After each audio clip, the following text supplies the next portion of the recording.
மீசான் டைம் நேர்களை நிகழ்ச்சிக்குள் அன்போடு வரவேற்றுக் கொள்கிறோம். இன்றைய பதிவுல மிக முக்கியமான செய்திகள் குறித்து பார்க்கலாம். அமெரிக்காவின் கிராமம் ஒன்றை 3 கோடி தேனீ சிட்டுக்கள் முற்றுகையிட்டதால் அவசர நிலை பிரகடனம். குர்திஷ் பிரிவினவாத ஆயுத குழுக்களின் தாக்குதலில் ஈரானிய ராணுவ வீரர்கள் பலி.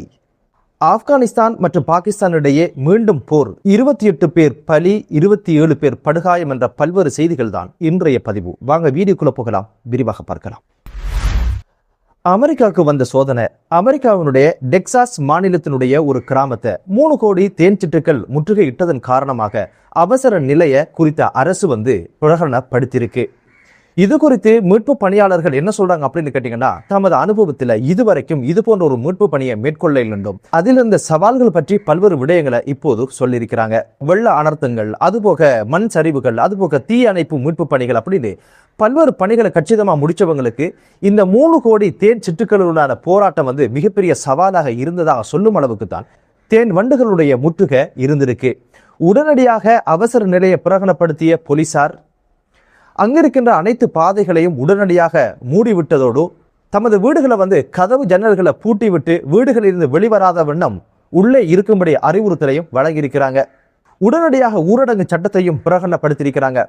மீட்பு பணிகளுக்காக வந்தவங்களுக்கு காத்திருந்த அதிர்ச்சி என்ன அப்படின்னு பார்த்தீங்கன்னா, சாதாரணமான ஆடைகள்ல இந்த மீட்பு பணியை செய்ய முடியாது, தேன் வண்டுகளை பிடிக்க முடியாது, அவைகளை துரத்த முடியாது என்பதனால உடனடியாக பாதுகாப்பு மீட்பு பணியில ஈடுபடுறவங்களுக்கு விசேடமான தேன் சிட்டுக்கள் குத்தாத அளவுக்கான ஆடைகளை அணிவிச்சிருக்கிறாங்க. அவர்களால் அந்த மீட்பு பணியை செய்ய முடியாது என்பதனால உடனடியாக தொழில்முறை தேனி வளர்ப்பவர்களை வரவழைத்து உடனடியாக தேன் சிட்டுக்களை பிடிக்கின்ற துரத்துகின்ற பணியை ஆரம்பிச்சிருக்கிறாங்க. உடனடியாக குறித்த தேன் வண்டுகளை பிடிச்சு பெட்டிகள் அடைத்து பண்ணைகளுக்கு கொண்டு சென்றதோட தப்பித்த தேன் வண்டுகளை காட்டுக்கு துரத்துகின்ற பணியை செஞ்சு முடிச்சாங்க. இப்போதைக்கு குறித்த அரசுக்கு இருக்கிற ஆறுதல் என்ன அப்படின்னு பாத்தீங்கன்னா, எந்த ஒரு சேதாரமும் இல்லாம குறித்த பிரதேசத்திலிருந்து தேன் வண்டுகளை துரத்தியது மட்டுமல்லாம இப்போது மக்கள் இயல்பு வாழ்க்கைக்கு திரும்பும் அளவுக்கு இந்த மீட்பு பணி கச்சிதமாக நடந்து முடிஞ்சிருக்கு அப்படின்ற ஒரு மிகப்பெரிய ஒரு ஆறுதல் கிடைச்சிருக்கு. 3 கோடி தேன் வண்டுகள், இது யார் கணக்கெடுத்தாங்க? இத்தனை கோடி தேன் வண்டுகள் எதற்காக இந்த கிராமத்தை முற்றுகையிட்டது? இது இறைவனுடைய சாபமா, கோபமா அப்படின்ற பல்வேறு கேள்விகள் உங்களுக்குள்ள இருக்கும். ஒரு லொரி விபத்தின் காரணமாகத்தான் இந்த ஒரு பிரச்சனையை அந்த கிராமத்து மக்கள் எதிர்நோக்க வேண்டி வந்தது. இந்த சம்பவம் எப்படி பதிவாச்சு அப்படின்னு கேட்டீங்கன்னா, பயிர்களின் மகரந்த சேர்க்கைக்காக தேனீகள் கூடுகளை ஒரு லொரியில ஏற்றி கொண்டு டெக்சாசியாவிலிருந்து வட டக்கோட்டா என்ற பகுதிக்கு தனது பயணத்தை ஆரம்பிச்சிருக்கு. குறித்த லொரிக்குள்ள 406 கூடுகள் இருந்திருக்கு. ஒவ்வொரு கூடுகளிலும் 60,000 தொடக்கம் 80,000 வரைக்குமான தேன் வண்டுகள் இருந்திருக்கு. ஒட்டுமொத்தமாக அன்னளவாக 3 கோடி தேன் வண்டுகள் அதுக்குள்ள இருந்ததாக சொல்லப்படுது. லொரியுடைய நீளம் 21 மீட்டர் நீளம் கொண்ட லொரி தான். பாதை மாறி ஒரு கிராமத்துக்குள்ள சிறிய பாதையில பயணிக்க ஆரம்பிச்சிருக்கு. உடனடியாக சுதாகரிச்சு கொண்ட சாரதி வாகனத்தை திருப்பணும் என்ற நோக்கத்தோட ஒரு இடத்துல வாகனத்தை திருப்பியிருக்கிறாரு. அதன் பாரம் காரணமாக பின்பக்கம் குறை சார்ந்ததால இந்த ஒரு விபத்து நடந்ததோட உடனடியாக தேன் வண்டுகள் எல்லாம் வெளியேற ஆரம்பித்ததன் காரணமாகத்தான் குறித்த கிராமத்தையே ஒட்டுமொத்தமாக தேன் வண்டுகளை முற்றுகை இட்டிருக்கு. என்னதான் இருந்தாலும் கச்சிதமாக இந்த மீட்பு பணியை துல்லியமாக செய்து முடிச்சதன் காரணமாக பல உயிர்கள் பாதுகாக்கப்பட்டிருக்கு என்பதுதான் இப்போது அமெரிக்காவுடைய மாநில அரசுக்கு இருக்கின்ற மிகப்பெரிய ஒரு ஆறுதல். அமெரிக்கா ஈரானுடையான யுத்தம் நிறைவுக்கு வந்திருந்த சூழ்நிலையில இப்போது ஈரானுக்குள்ள பிரிவினவாதிகளுடைய தாக்குதல்கள் இப்போது உச்சத்தை தொட்டிருக்கு. குர்திஷ் பிரிவினவாதிகளுடைய 2 வெவ்வேறு தாக்குதல்கள்ல ஈரானுடைய 3 ராணுவ வீரர்கள் பலியான சம்பவம் பதிவாக இருக்கு. முதலாவது தாக்குதல் எங்கு இடம்பெற்றிருக்கு அப்படின்னு பாத்தீங்கன்னா, கோர்மன்ஷா மாகாணத்துல பாவே என்ற இடத்துல பிரிவினவாத குழுவை சேர்ந்த ஆயுததாரி மோட்டார் சைக்கிள்ல அதிரடியாக புரட்சிகர காவல் படையுடைய ராணுவ வீரருடைய வீட்டை நோக்கி சரமாரியா துப்பாக்கி பிரயோகம் மேற்கொண்டிருக்கிறாரு. குறித்த சம்பவத்துல 2 ராணுவ வீரர்கள் பலியானதோட 2 ராணுவ வீரர்கள் காயப்பட்டு இப்போது கோமா நிலைக்கு போயிருக்காங்க. இந்த குறித்த துப்பாக்கி சூடு யாரை இலக்கு வைத்து நடத்தப்பட்டது அப்படின்னு கேட்டீங்கன்னா, ஹாலிதி என்று சொல்லப்படுகிற ராணுவ வீரரை இலக்கு வைத்து தான் இந்த தாக்குதலை நடத்திருக்கிறாங்க. இவர் மீது இந்த பிரிவினவாதிகளுக்கு என்னதான் கோபம் அப்படின்னு பாத்தீங்கன்னா, 2022ஆம் ஆண்டு செப்டம்பர் மாதம் நாடு தழுவிய மிகப்பெரிய ஒரு போராட்டம் வெடித்தது. இந்த போராட்டத்தை குறித்த மாநிலத்துல அடக்கி ஒடுக்கி வச்சது குறித்த ராணுவ வீரர் என்பதனால பழிதீர்ப்பதற்காகத்தான் இந்த ஒரு துப்பாக்கி சூட்டு பிரயோகத்தை நடத்தியதாக இந்த தாக்குதலுக்கு இப்போது நம்பிக்கையின் சூரியன் என்று சொல்லப்படுகின்ற அமைப்பு உரிமை கோரியிருக்காங்க.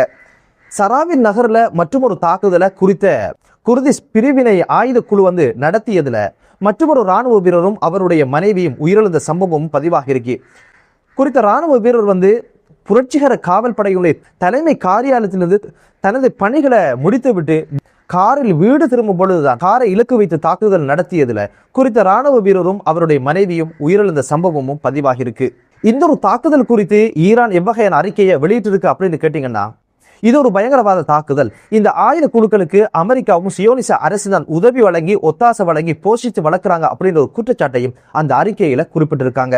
இந்த இரு தாக்குதல்களை அடுத்து ஈரானுடைய புரட்சிகர காவல் படையினர் பிரிவினவாத ஆயுத குழுக்களுக்கு எதிராக பல்வேறு சுற்றி வளைப்புகளை மேற்கொண்டாங்க. குறித்த சுற்றி வளைப்பின் போது இஸ்ரேலுடைய ஆதரவை பெற்று ஆயுதங்கள் பெற்று போராடுகின்ற 6 ஆயுததாரிகள் மீது துப்பாக்கி பிரயோகம் நடத்தி அவர்களை படுகொலை செய்ததோடு அவரோட ஆயுதங்களையும் இப்போது புரட்சிகர காவல் படையினர் கைப்பற்றிய சம்பவமும் பதிவாகி இருக்கு. இந்த ஆயுத குழுக்களை போஷிக்கிறது, ஆயுதம் கொடுப்பது, பணம் கொடுப்பது, அவர்களுக்கு தேவையான ஆதரவை கொடுக்கிறது இஸ்ரேல் தான் என்ற ஒரு குற்றச்சாட்டை அன்றிலிருந்து இன்று வரைக்கும் ஈரான் முன் வச்சு வருது. இஸ்ரேலுடைய நோக்கம் என்ன அப்படின்னு பாத்தீங்கன்னா, ஏதோ ஒரு வகையில ஈரானுக்குள்ள இருந்து ஆட்சி மாற்றத்துக்கான போராட்டங்கள் வெடிக்கணும், ஆயுத குழுக்கள் போராட்டங்களை மேற்கொள்ளணும், அரசு அச்சுறுத்தலை விடணும், ஆட்சி மாற்றம் ஒன்று நிகழணும் அப்படின்னு நோக்கத்துல தான் இஸ்ரேல் செயற்படுவதாகத்தான் ஈரானுடைய குற்றச்சாட்டு இருக்குது. 10% கொண்ட குர்திஷ் பழங்குடியினர் வந்து சுய ஆட்சி கோரிக்கையோடு தான் பல்வேறு போராட்டங்களை பல தசாப்தங்களாக மேற்கொண்டு வராங்க. யுத்தம் நிறைவுக்கு வந்தாலும் அந்த நாட்டுக்குள்ள இப்போது வந்து இவ்வாறான பிரிவினைவாதிகளுடைய தாக்குதல்கள் ஓய்ந்த மாதிரி தெரியல. என்னதான் இருந்தாலும் ஈரான்ல ஒரு சுமூகமான ஒரு நிலை உருவாகட்டும் என்ற பிரார்த்தனையோட அடுத்த செய்தி என்ன அப்படின்னு பாத்தீங்கன்னா, பாகிஸ்தான் ஆப்கானிஸ்தான் இடையேயான யுத்தம் மீண்டும் தொடர்கின்ற ஒரு சூழ்நிலை உருவாகி இருக்கு. பாகிஸ்தான் ஆப்கானிஸ்தான் மீது நடத்திய தாக்குதலுக்கு பழிதீர்க்கும் வகையில அதிரடியாக ஆப்கானிஸ்தான் முதல் தடவையாக 4 ட்ரோன்களை ஏவி பாகிஸ்தானுக்கு உள்ளேயே அதிரடியான ஒரு தாக்குதலை மேற்கொண்டிருக்கிறாங்க. இந்த தாக்குதல் குறித்து ஆப்கானிஸ்தான் தரப்புல என்ன சொல்றாங்க அப்படின்னு கேட்டீங்கன்னா, ISIS பயங்கரவாதிகளுடைய இலக்குகள் மீது தான் இந்த தாக்குதலை நாம் மேற்கொண்டோம் என்றும் ஆப்கான் தரப்புல சொல்லியிருக்கிறாங்க. இந்த தாக்குதல் குறித்து பாகிஸ்தானுடைய அரசு என்ன சொல்லியிருக்கு அப்படின்னு கேட்டீங்கன்னா, குறித்த தாக்குதலை கச்சிதமாக முறியடித்ததாகவும் தமது வான்படை வந்து குறித்த 4 ட்ரோன்களையும் சுற்று வீழ்த்தியதாக இப்போது அறிவிச்சிருக்காங்க. முதன் முறையாக ஆப்கானிஸ்தான் பாகிஸ்தானுடைய நாட்டுக்குள்ளேயே தாக்குதல் நடத்துவது இதுதான் முதல் தடவை அப்படின்னு சொல்லப்படுது.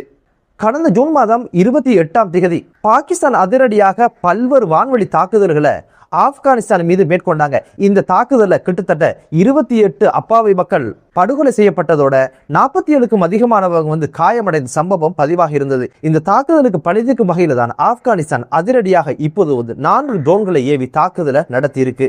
இரு நாடுகளுக்கும் இடையே இந்த பரஸ்பர தாக்குதல் எதனால அப்படின்னு கேட்டீங்கன்னா, அதுக்கு பல்வேறு காரணிகள் தாக்கம் செலுத்திருக்கு. முதலாவது காரணம் என்ன அப்படின்னு பாத்தீங்கன்னா, எல்லை பிரச்சனை. பிரித்தானியா காலத்துல வந்து ஆப்கானிஸ்தானுடைய எல்லையை அவங்க எப்படி வகுத்தாங்களோ அப்படியே வேண்டும் என்று சொல்லி அடம் பிடிக்கிறாங்க ஆப்கானிஸ்தான். அந்த எல்லை பாகிஸ்தானுடைய எல்லை வரைக்கும் நீண்டு இருப்பதனால பாகிஸ்தான் என்ன சொல்லுது அப்படின்னு கேட்டீங்கன்னா, இந்த எல்லை எமக்குரியது அப்படின்னு சொல்லித்தான் எல்லை பிரச்சனையை காரணம் காட்டித்தான் இரு நாடுகளும் பயங்கரமான தாக்குதல்களை ஈடுபட்டு வராங்க. இரண்டாவது காரணம் என்ன அப்படின்னு பாத்தீங்கன்னா, பாகிஸ்தானுக்குள்ளே இருக்கின்ற தெஹ்ரீகே தாலிபான் என்ற அமைப்புக்கு வந்து பாகிஸ்தான் தடையை விதிச்சிருக்கு. இந்த தாலிபான் அமைப்பை போஷிக்கிறது வந்து ஆப்கானிஸ்தான் தான். அவங்களூடாகத்தான் இந்த இயக்கம் இங்கு இயங்குது, பல்வேறு தாக்குதலை நடத்துறாங்க அப்படின்னு சொல்லித்தான் அவங்களை கட்டுப்படுத்துவதாக இருந்தால் ஆப்கானிஸ்தான் மீது தாக்குதல் நடத்தணும் என்ற கொள்கையில ஆப்கானிஸ்தான் மீது அதிரடியான தாக்குதல்களை பாகிஸ்தான் நடத்தி வருது.